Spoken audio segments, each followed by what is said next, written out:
Mexican Americans have lived in the Pacific Northwest since the 1850s. They continued to come to the region for mining and ranching opportunities through the latter half of the 19th century. Many Mexican Americans migrated from Mexico to the territory known as Texas. The Mexican-American War was an armed conflict over the annexation of Texas. The feud was settled through the Gadsden Treaty of 1854.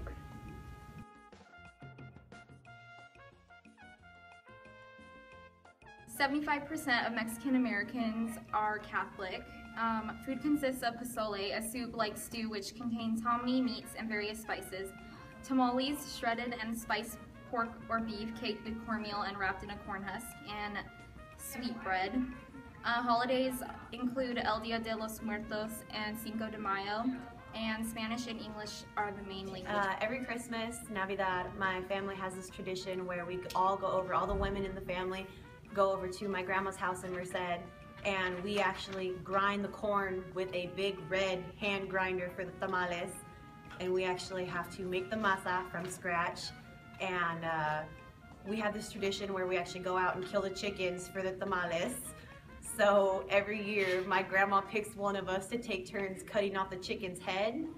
So this actually last year was my turn, so I got to cut off 6 chickens' heads.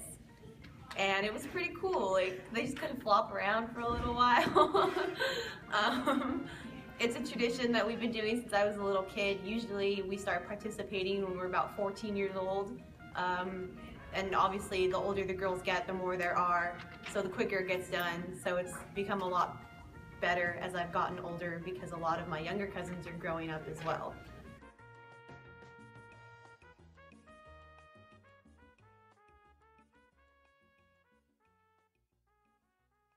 I did. In some ways it was very subtle, in other ways it wasn't.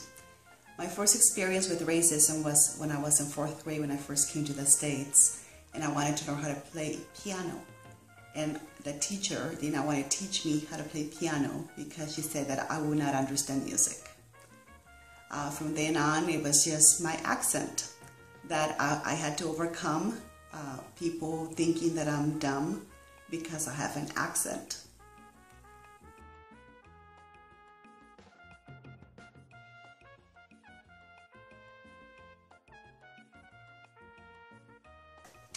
It would have been very different.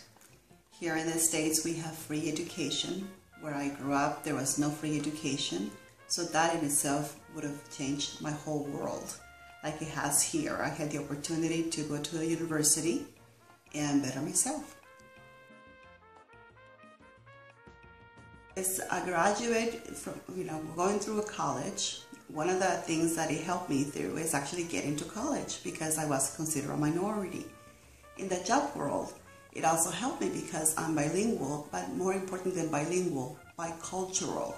Because if you understand the culture, you understand the language and vice versa. So you're able to communicate more effectively with people of a different nationality.